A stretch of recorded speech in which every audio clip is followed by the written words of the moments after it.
अस्सलामुअलैकुम वरहमतुल्लाहि वबरकातुहू। मैं हूं होम्योपैथिक डॉक्टर मोहम्मद अकील सैफ़ी। मेरी आज की वीडियो होम्योपैथिक दवा एंटीमोनियम क्रूडम पर है। एंटीमोनियम क्रूडम क्या है, इसका मियाज़म, इसकी ड्रग पिक्चर, इसका मिजाज, वजह, अलामात, ख़ास अलामात का दूसरी अद्वियात के साथ फ़र्क, इसका मोड ऑफ एक्शन और बहुत सारी चीज़ें इंशाल्लाह मैं आज इस वीडियो में बयान करने वाला हूँ।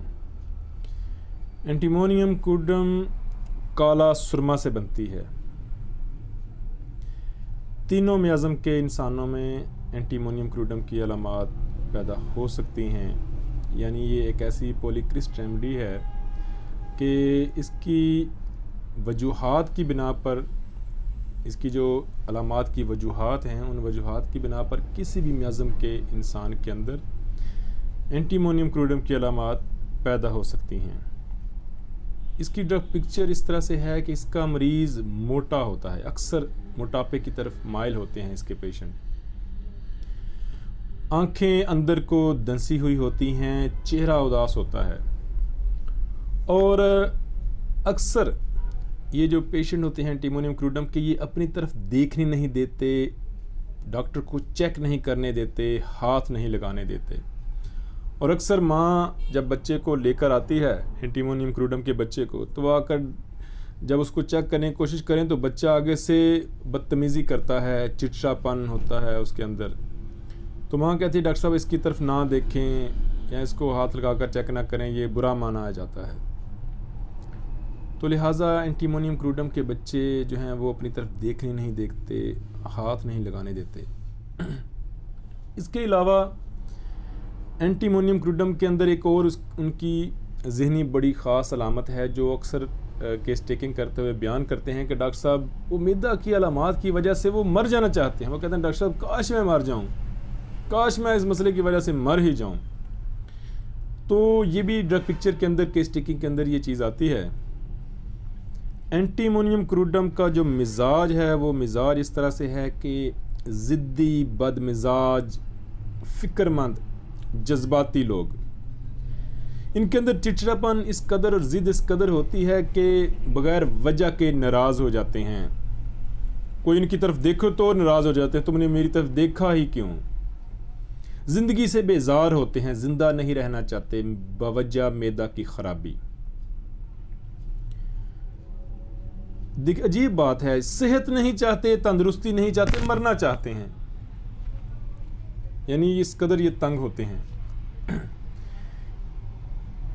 एंटीमोनियम क्रूडम की जो वजह अलामात हैं, किन वजूहात की बिना पर एंटीमोनियम क्रूडम की अलामात पैदा होती हैं, वो हैं मौसम गर्मा की ख़राबी हज़म, यानी मौसम गर्मा के अंदर मैदा की ख़राबी हो, हज़म की ख़राबी हो जाए, पानी में तैरने की वजह से, तालाब में काम करने या गिरने की वजह से, ज़्यादा खा लेने की वजह से, धूप में नहाने से, खट्टी चीज़ों या सिरका के इस्तेमाल से और पूरे चांद में।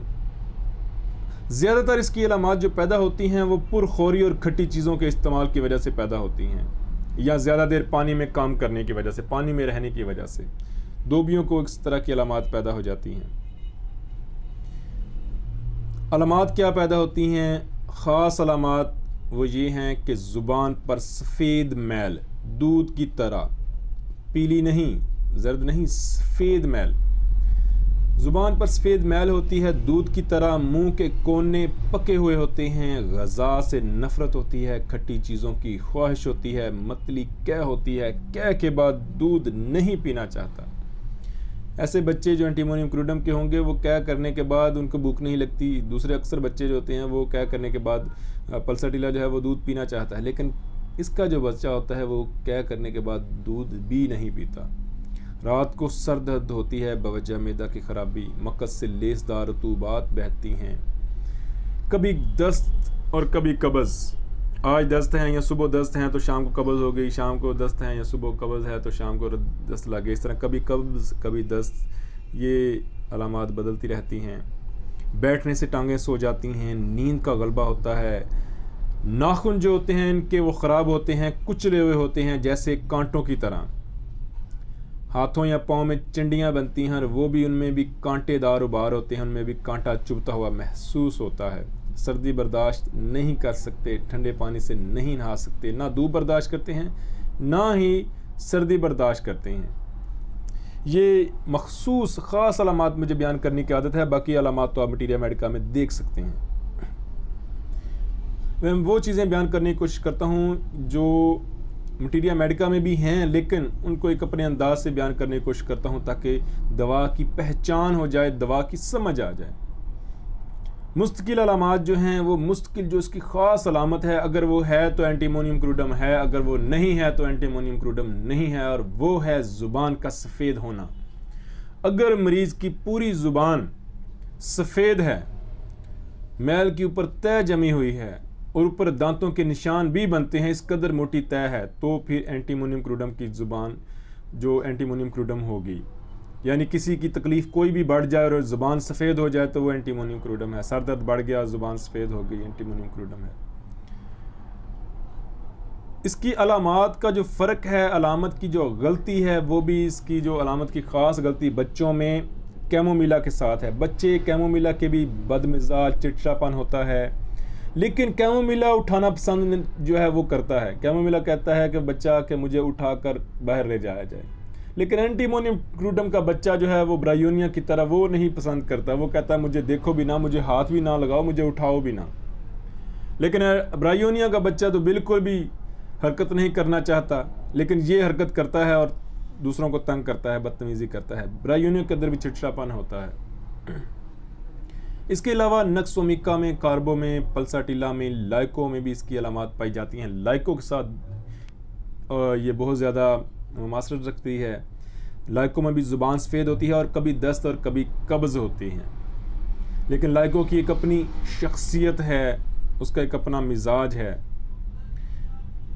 इसके अलावा एंटीमोनियम क्रूडम की जो कमी बेशी है वो सर्दी गर्मी से हसास होता है। धूप, ठंडे पानी, सर्दी से तकालीफ बढ़ जाती हैं, ठंडी खुराक से पूरे चांद में, और खट्टी चीज़ें खाने से, सिरका, गोश्त या रोटी खाने से इसकी अलामात जो हैं वो ज़्यादा हो जाती हैं। इसकी अलामात में कमी आती है आराम करने, लेट जाने से सुकून महसूस करता है। इसी तरह बच्चा भी है या बड़ा भी है, वो कहता है मुझे हाथ ना लगाओ, मुझे देखो ना, मैं बस सुकून से लेट जाऊं। वो लेट जाना चाहता है। ये मौत की ख्वाहिश भी यही है कि काश मैं मर जाऊं, यानी कि वो मर जाना चाहता है, वो लेट जाना चाहता है, वो कुछ नहीं करना चाहता। ये एंटीमोनियम क्रूडम है। अतराफ में भी इसकी दोनों साइडों पर भी इसकी अलामात होती हैं। मैदे की या जिस्म में दाएं बाएं हाथों पाँव पर चंडियाँ बन सकती हैं, कोई एक साइड इसकी लाजमी नहीं है। इसकी जो मावन दवा है वो सल्फ़र है। सल्फ़र के बाद ये बेहतरीन काम करती है। क्यों, ये भी मैं आगे बताता हूँ। इस दवा का जो मरकज़ है वो मैदा की रतूबात हैं, गैस्ट्रिक एंजाइम हैं, सक्रीशंस हैं। जो हमारे रतूबात हैं मैदा की, गज़ा मुँह से लेकर, इस तरह एक थूक एक रतूबत है, मुँह से लेकर मक्का तक जो रतूबात हैं, ये उन पर बड़ा अच्छा असर करती है। ख़ुसूसन मैदा की जो रतूबात हैं, गज़ा की नाली की जो रतूबात हैं, ये दवा उन पर असर ज़्यादा करती है। इस दवा का मोड ऑफ़ एक्शन भी यही है कि मैदा की जो रतूबात हैं उनको मुतवाज़न करती है, उनकी कमी को पूरा करती है। रतूबतों की अगर खुश्की होगी तो दवाई ब्रायोनिया होगी। नक्सोमिका भी रतूबात को पूरा करती है और सल्फ़र बड़ा ज़बरदस्त पूरा करती है। सल्फ़र भी मैदा की रतूबात जो हैं गैस्ट्रिक एंजाइम को पूरा करती है, और सल्फ़र के बाद अगर देंगे तो एक मियाज़मेटिक मेडिसिन हो जाएगी सल्फ़र, और उसके बाद ये बड़ा अच्छा असर करेगी, बेहतरीन रिजल्ट मिलता है।